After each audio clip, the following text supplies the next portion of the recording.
Vita vinavyoendelea kati ya Urusi na Ukraini vinaonekana kuingia katika hatua mpya ya hatari, ambapo mataifa makubwa yanaonyesha uwezo wao wa kijeshi na hasa silaha za nyuklia. Urusi na jumuiya ya kujihami ya NATO zimeanza kufanya mazoezi makubwa ya kijeshi kwa wakati mmoja, yote yakidai kuwa ni mazoezi ya kawaida, lakini muda na mazingira ya mazoezi hayo yamezua maswali mengi kuhusu malengo halisi ya pande hizo mbili. Urusi imeonya kwamba tukio la nyuklia litaongezeka endapo Marekani itakataa pendekezo la kudhibiti ueneaji wa silaha za nyuklia. Moscow imesisitiza kuwa haitakubali kuvutwa katika mashindano mapya ya silaha, ikisema lengo lake ni kudumisha usawa wa kijeshi duniani.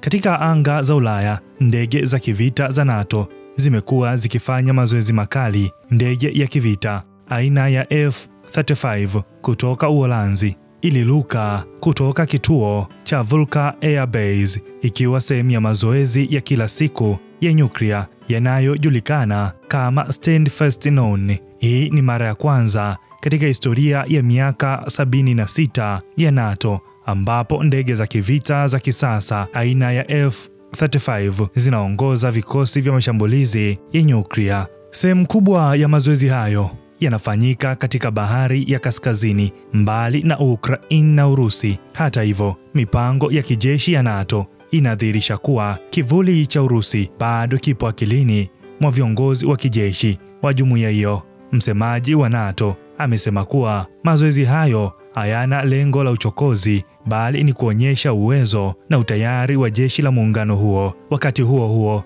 ripoti kutoka Ulaya zimeonyesha kuwa ndege zisizo na rubani, drones, zinazotuhumiwa kutokea Urusi zimekuwa tatizo jipya kwa miji mikuu ya bara hilo. Moscow imekana kuhusika na mashambulizi hayo, lakini hali hiyo imeongeza hofu kubwa ya kuzuka kwa vita vya nyuklia, hasa kutokana na ongezeko la vitisho vya teknolojia ya kijeshi kutoka pande zote mbili. Urusi kwa upande wake haijabaki nyuma.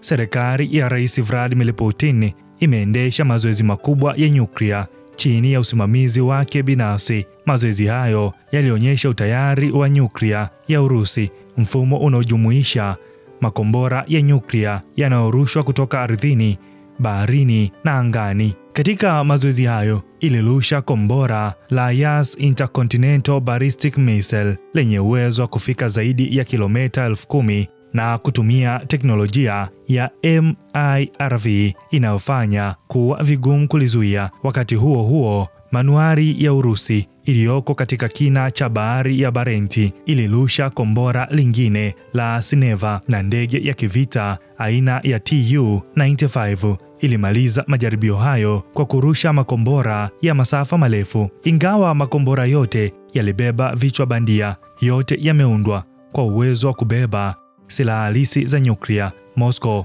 imesisitiza kwamba mazoezi hayo yalipangwa mapema na hayana uhusiano wa moja kwa moja na mazoezi ya NATO, lakini ujumbe wake kwa dunia ni wazi: Urusi iko tayari kujibu tishio lolote. Kwa sasa, Urusi na Marekani zinamiliki karibu 90% ya silaha zote za nyuklia duniani. Marekani na Uingereza ndizo nguzo kuu za uwezo wa nyuklia wa NATO, wakati Ufaransa ikiwa na silaha zake za nyuklia, lakini haijashiriki katika mazoezi ya sasa ya NATO. Ukweli kwamba mazoezi haya mawili makubwa ya nyuklia yamefanyika kwa wakati mmoja umeibua hofu kubwa duniani. Wataalamu wa usalama wa kimataifa wanaonya kuwa hata kama mazoezi haya yameitwa ya kawaida, muda na mazingira yake yanaashiria mashindano mapya ya nguvu kati ya mataifa hayo makubwa. Wakati hayo yakijili, vita nchini Ukraini vinaendelea kukithiri bila dalili ya kumalizika. Watu wengi duniani wanahofia kuwa mazoezi haya ya nyuklia yanaweza kuongeza mvutano na hatimaye kusababisha mzozo mkubwa zaidi duniani, mzozo ambao unaweza kuhusisha matumizi halisi